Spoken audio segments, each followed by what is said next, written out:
Tuntutan hukuman penjara selama 11 tahun dan denda sebesar 2 miliar untuk terdakwa kasus pemerasan dan tindak pidana pencucian uang alias TPPU.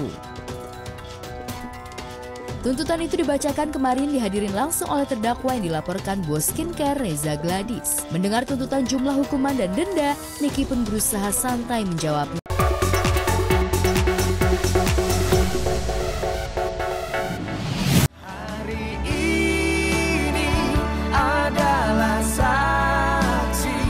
Hari ini atau tepatnya Jumat 10 Oktober 2025 akan menjadi hari yang bersejarah sekaligus membahagiakan untuk Amanda Manopo dan Kenny Austin. Ya, mengejutkan memang, tak pernah official jadian ataupun konfirmasi soal hubungan. Sejauh yang bertemu lewat sinetron Cinta Yasmin itu, tahu-tahu pamer foto dan video pre-wedding di akun media sosial masing-masing.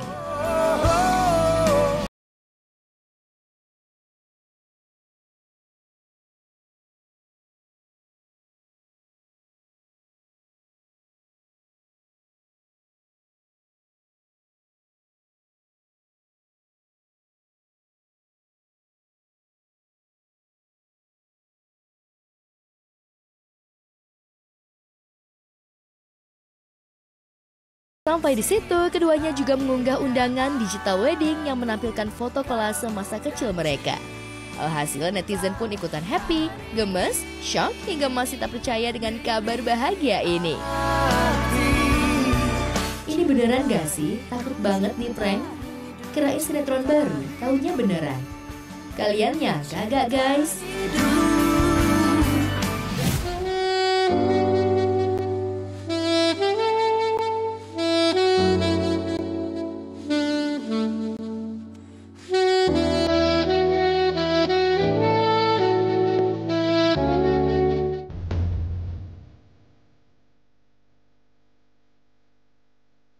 Belum reda kehebohan undangan nikah, Amanda bikin geger lagi dengan pamer momen bridal shower-nya. Meski tak diketahui di mana lokasinya, tapi dari foto dan video yang beredar, terlihat Amanda begitu bahagia dengan mahkota dan selendang bride-to-be di pundaknya. Selain sahabat dan kakaknya Angelica Manopo, Kenny juga terlihat hadir di acara bridal shower tersebut. Look at you, you're taking me out. I want you laying me down to a dead belly on the edge of your knife, staying drunk on your vibe. The angels up in the clouds are jealous knowing we found something so out of the ordinary.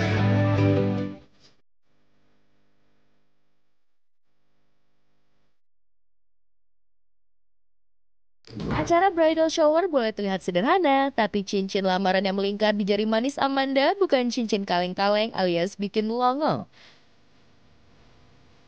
Yaps, cincin berlian 3 karat dengan potongan oval yang tersemat dalam emas kuning 14 karat itu disebut-sebut dibanderol dengan harga nyaris 600 juta.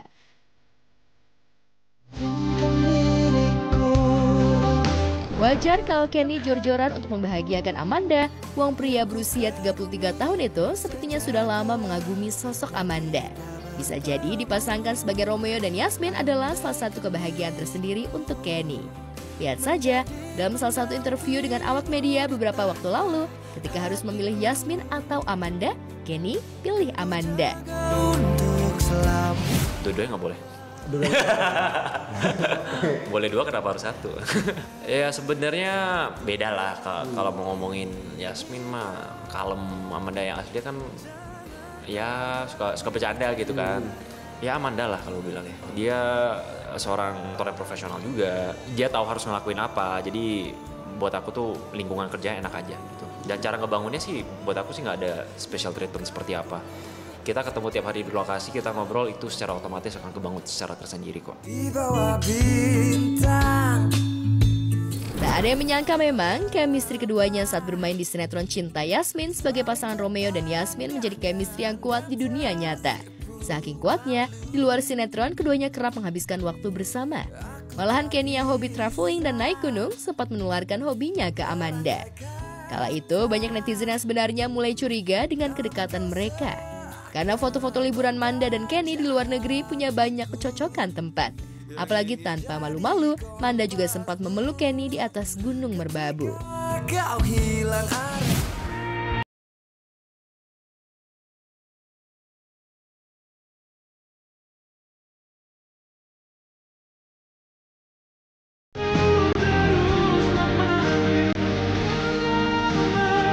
Aku suka traveling, tapi mau dibilang luar negeri, dalam negeri dua-duanya juga suka. Intinya kalau tempat baru aku suka explore.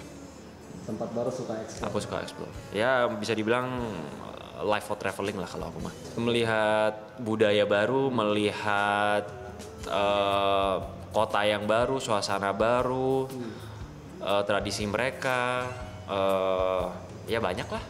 Kita kadang suka amazed aja sih, kayak gila ya, kota misalkan kayak di Eropa arsitekturnya bagus-bagus banget ya. Mungkin itu juga bisa jadi inspirasi kan kalau misalkan nanti kita mau bangun sesuatu di sini gitu loh. Pengetahuan baru. Iya benar. Jadi kan vision kita lebih terbuka lah gitu lah, nggak terkurung di satu tempat.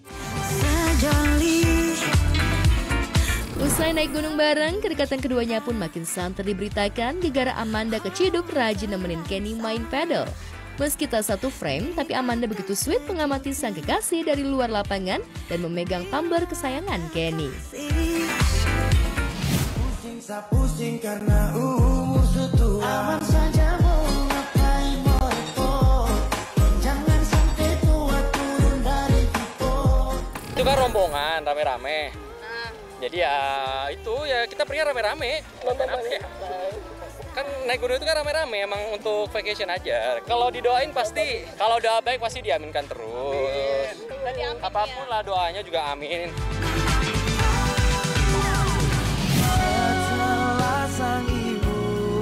Hebohnya kabar pernikahan Amanda Manopo dan Kenny Austin nyatanya bukan cuma bikin netizen happy, tapi juga iseng menghubung-hubungkan Amanda dengan mantan-mantan kekasihnya, yakni El Rumi dan Billy Syahputra.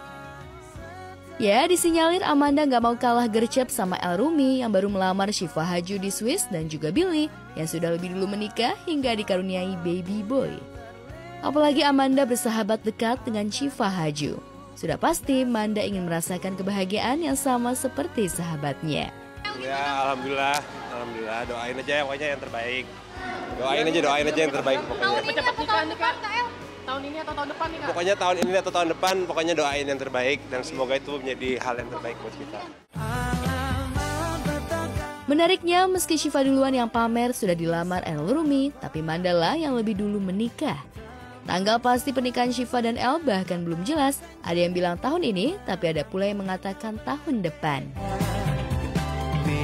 Tak hanya El Rumi dan Billy Syahputra, Chris Lauren juga sudah lebih dulu menikah dan hidup bahagia. Padahal Chris dan Amanda pacaran cukup lama, yakni 3 tahun. Keduanya juga sempat disebut-sebut akan menikah. Belum sih, tapi memang so far dia emang lebih suka sama yang lebih dewasa daripada dia ya. Karena emang mungkin lebih nyambung kali ya, karena dia ngobrol sama aku yang beda 6 tahun juga udah kayak teman seumuran gitu. Sebenarnya sama aja sih, tergantung orangnya, balik lagi ya. Kalau dari aku sih, siapapun itu pasangan dia pasti Manda tahu yang terbaik buat dia kan gitu. Sebenarnya lebih kayak ke Manda itu ini sih, dia tuh karakter kerasnya mungkin karena dia udah tahu apa yang dia mau sih. Jadi kalau apa ya, biasanya pribadi yang udah tahu apa yang dia mau pasti akan udah tegas aja gitu. Sebenarnya dibilang keras juga enggak sih gitu. Kalau selain itu kayaknya sih ya pasti yang sayang sama dia itu udah pasti ya. Yang bikin dia bahagia ya Kak. Ya, tak ada yang mengira, begitulah jodoh, hebohnya dengan siapa, tahu-tahu naik pelaminannya dengan Kenny Austin. Nggak muluk-muluk lah, yang nyambung aja, nggak neko-neko, yang baik, yang lifestyle-nya nyambung, gitu aja sih. Perasaan pasti senang lah kita berbagi lah ya. Ya setidaknya kan kita merasa senang, jadi ya kita pengen berbagi kebahagiaan juga sama anak-anak yang lain. Ya, kita dapat rezeki dari Tuhan, kita berbagi sama orang sekitar supaya bisa merasakan apa yang kita rasain.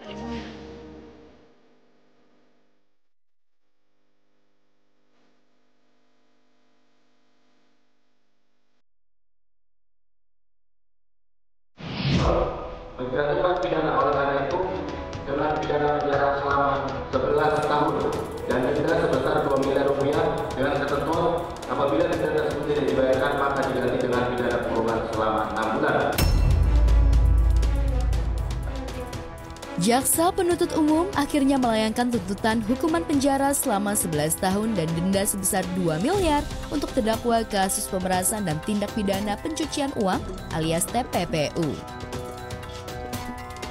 Tuntutan itu dibacakan kemarin dihadirin langsung oleh terdakwa yang dilaporkan bos skincare Reza Gladys. Mendengar tuntutan jumlah hukuman dan denda, Niki pun berusaha santai menjawabnya. Sementara satu terpidana lainnya, Ismail Marzuki, meresponnya dengan penuh canda. Ada 2 tahun karena masalah itu kan tuntutan ya kan, jaksa kita berapa ya. Nanti selesai nih, jaksa nggak ada nuntut lagi ya kan, nanti tinggal bagian saya ributin. Minggu depan lagi bikin kecil sedikit-sedikit, kan dikasihnya minggu depan, nanti pulang langsung bikin pledoi lagi. Terkait denda 2M. Bikin puyeng nih 2M ini nih. Tahu gitu kan Mail meresnya nih kan dibilang meres kan? Kan dibilang meres. Tahu gitu Mail meresnya 1 triliun. Baru kuat. Tuntutannya itu hak dia juga kan sebagai penuntut umum yang diberikan kewenangan oleh undang-undang. Tapi saya mau sampaikan begini. Kita harus berkaca dari fakta persidangan, ya. Bukan kemudian hal itu menjadi asumsi-asumsi saja gitu kan. Kita lihat di fakta-fakta persidangan sebelumnya. Niki mendapat uang itu karena dia mengetahui setelah diberitahu oleh Mail ada deal-dealan dengan Reza Gladys. Alih-alih gentar, Niki yang tengah menyiapkan pledoi alias pembelaan tetap kukuh merasa tak bersalah. Bahkan mantan istri Sajat Ukra ini langsung menggertak balik JPU dengan meminta laporannya terkait harta kekayaan JPU agar segera diusut pihak Komisi Pemberantasan Korupsi. Harta. JPU juga harus dicek tuh hartanya dong. Karena ada beberapa JPU yang di kasus 2 itu tidak mendaftarkan hartanya ke LHKPS. Jadi tolong diusut hartanya. Inisial boleh? Dona sama Bani. Aduh, thank you. Kami juga ketawa sebenarnya kalau KPK dikatakan memanggil pihak terdakwa Nikita. Itu tidak ada itu dipanggil. Pihak Reza Gladys sendiri menganggap setiap upaya Niki membuat sejumlah laporan untuk menjerat kliennya sebagai siasat ngeles dari hukuman hingga bentuk kejahatan white collar. Mereka bahkan meyakini baik JPU maupun hakim akan menghukum berat Niki, apalagi Niki kerap berulah di ruang sidang. Jadi selama ini kan dalam gugatan dikatakan bahwa terdakwa ini kan membuli Dr. Reza ya, Dr. Reza dibuli. Nah, jadi besok kita bisa lihat tuntutannya, mudah-mudahan betul, bahwa tuntutannya akan tinggi. Karena jaksa meyakini, tadinya kan di awal dia nggak yakin nih bahwa terdakwa ini tugasnya membuli. Tapi karena jaksa juga dibuli selama persidangan, hakim dibuli dalam persidangan, berarti jaksa akan berkeyakinan bahwa ini memang profesinya tukang bully. Tapi kalau misalnya emang dengan perilaku tidak baik ya, kan waktu itu kan juga sempat ada JPU yang rekam. Harusnya itu juga kan nggak baik sebagai JPU, ya kan? Harusnya memberikan contoh gitu. Kami sebutkan ini adalah dugaan kejahatan white collar crime. Jadi kalau biasanya pelaku white collar crime ini pinter-pinter nih. Ya, perlu saya sampaikan. 1 laporan Dr. Reza dilawan 4 laporan, 3 gugatan. Setelah tuntutan dibacakan jaksa, sedianya pekan depan kubu Niki akan diberikan kesempatan untuk membacakan pledoi. Lantas, bentuk pembelaan apa yang memungkinkan hukuman Niki bisa lebih ringan atau bahkan terbebas dari tuntutan? Mengingat hingga tuntutan dibacakan, nyatanya Niki tetap ngotot merasa tak bersalah. Apa yang akan dilakukan tim juru bela untuk memenuhi keinginan kliennya? Jaksa bilang dalam tuntutannya alat ancaman itu adalah suatu bukti pembelian. Oke?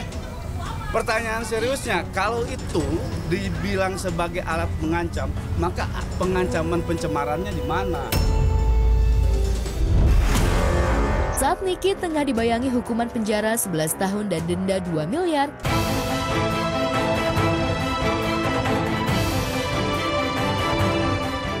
Merasa kelewatan, Ashanti tak bisa berdiam diri bersama tim kuasa hukum serta sejumlah karyawannya angkat bicara. Istri Anang Hermansyah itu dengan tenang menjelaskan alasannya melakukan jumpa media. Ia merasa kecewa atas sikap ex-karyawannya yang dianggapnya membuka luka lama dan tak mau mengakui kesalahannya. Mungkin banyak yang nanya kenapa aku baru sekarang mau buka suara tentang permasalahan ini, karena jujur tadinya aku berpikir nggak akan sejauh ini gitu. Aku berpikir tidak akan sampai begini gitu, karena bagi aku kalau orang salah itu ya salah gitu.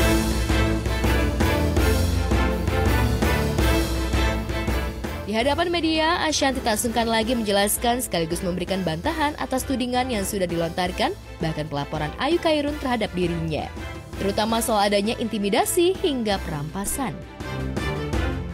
Karena kan bahasa yang kata-kata dirampas, bahasa-bahasa merampas, bahasa-bahasa yang dikeluarkan menurut aku apakah mungkin dilakukan dengan saya gitu ya. Saya punya anak, saya punya keluarga dan saya diajarkan oleh orang tua saya juga nggak mungkin melakukan hal-hal yang sekeji itu.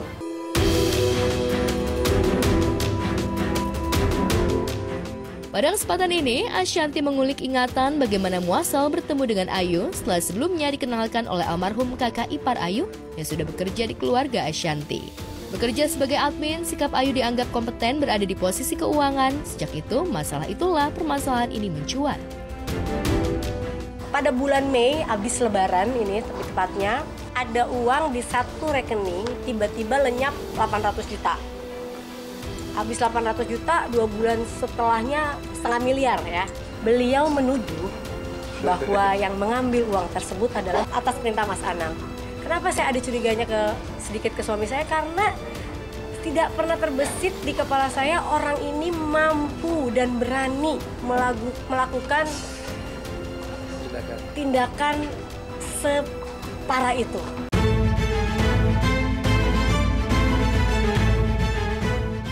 Sempat menuduh Anang Hermansyah pelaku raibnya uang ratusan juta usai mengetahui JK yang membubuhkan tanda tangan suaminya.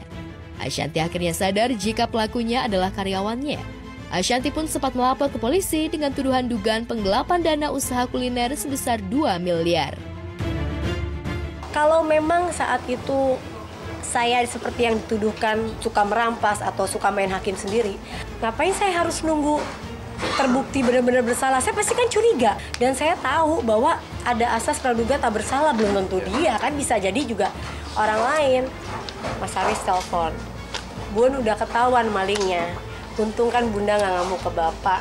Beliau bilang diintimidasi oleh 10 orang, jadi nggak ada yang ngerubutin dia 10 orang tuh, tidak ada. Ya saya pasti bilang, kok kamu tega banget. Dia cuma diam, tidak menangis, tidak ada setetes air mata pun, tidak ada penyesalan apapun.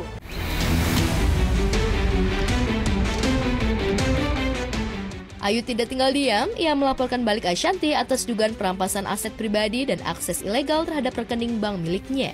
3 laporan sekaligus dilayangkan Ayu ke Polres Tangerang Selatan dan Polres Metro Jakarta Selatan pada 18 September 2025 terhadap Ashanti. Akibatnya Ashanti menambah jumlah pelaporannya terhadap Ayu, dan kali ini Ashanti benar-benar serius akan membuat Ayu jera. Aku sekarang dengan hati yang kuat, aku tidak akan membiarkan orang ini lepas.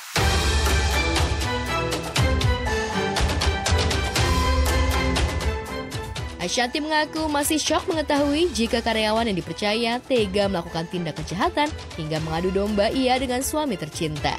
Itu sebabnya bukan hanya Ashanti, satu keluarga termasuk Aurel merasa kesal dan memberikan dukungan pada Ashanti untuk memproses hukum Ayu Khairun Nursisa itu.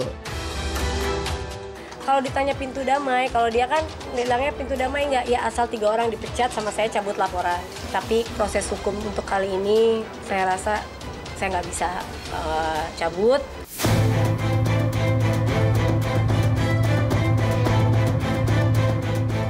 Namun Ashanti tetaplah merasa jika Ayu memiliki pribadi yang baik. Itu sebabnya ia mengaku telah memaafkan kesalahan Ayu walau proses hukum tetap harus ditegakkan. Lantas seperti apa pesan-pesan keibuan Ashanti terhadap Ayu? Nggak nyangka Gak nyangka banget gitu pas tahu, makanya pas tahu tuh kita kan udah lama taunya. Shocknya bener-bener kayak, masa serius gitu? Karena kaget banget, gak nyangka. Ya pokoknya kita doain semoga kedepannya bisa lebih baik lagi.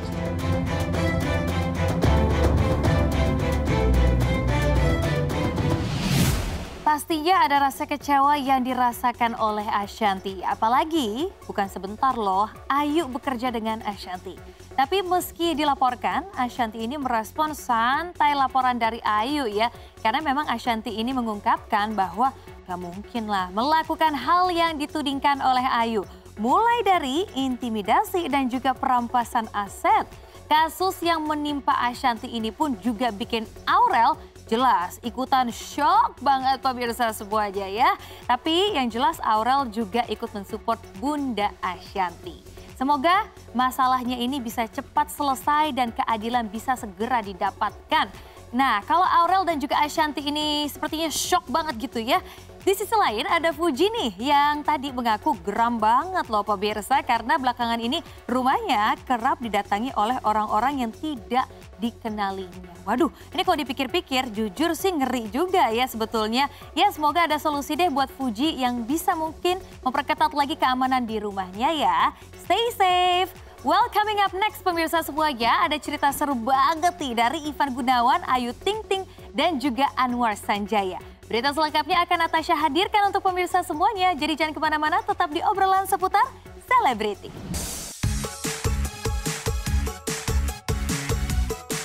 Ivan Gunawan ternyata nggak cuma presenter dan desainer handal, tapi juga Daryl Dermawan. Selain gemar berdonasi untuk Palestina dan sedekah subuh untuk tetangga rumah, Igun juga royal banget sama cewek tersayangnya, Ayu Ting Ting.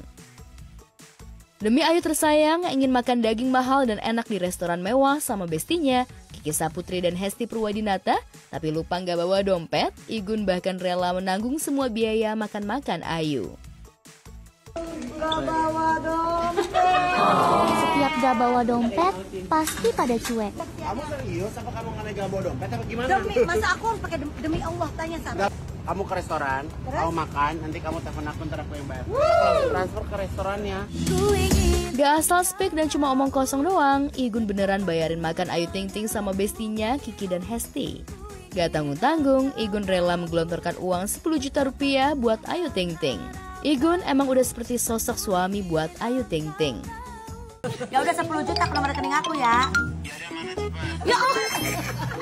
Dia kan nelfon ke aku loh. Ki minta rekening mau transfer uang makan malamnya Ayu. Ya Allah. Mana? Apabila jadi suami sangat bertanggung jawab ini. Oh insya Allah. Ya semua punya mendapatkan kesempatan yang sama, insya Allah gitu ya.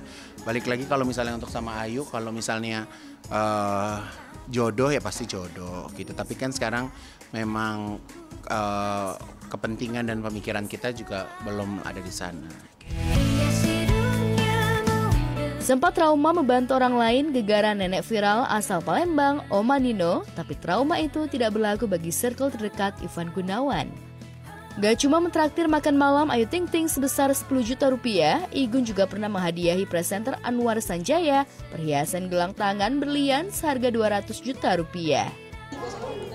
Dikasih ke Igun 200 juta, apa ini ya 200 juta tahu harganya. Dan aku tuh tipikal orang yang mes, namanya orang kampung. Jadi ke Igun tuh pakai, aku bilang kayak oh masya Allah tak barang Allah.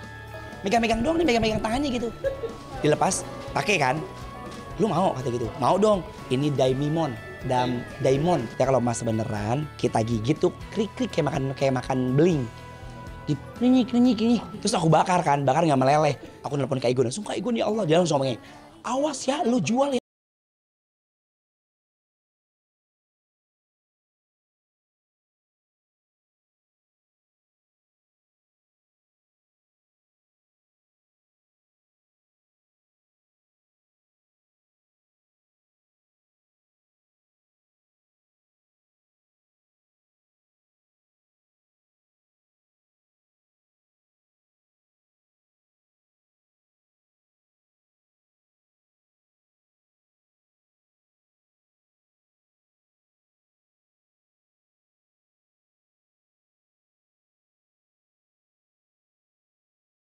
hati-hati ya. Kalau menurutku berbagi itu kaitannya adalah hubungan kita sama Allah ya gitu kan. Kita kalau berbagi itu kan mengharapkan keberkahannya.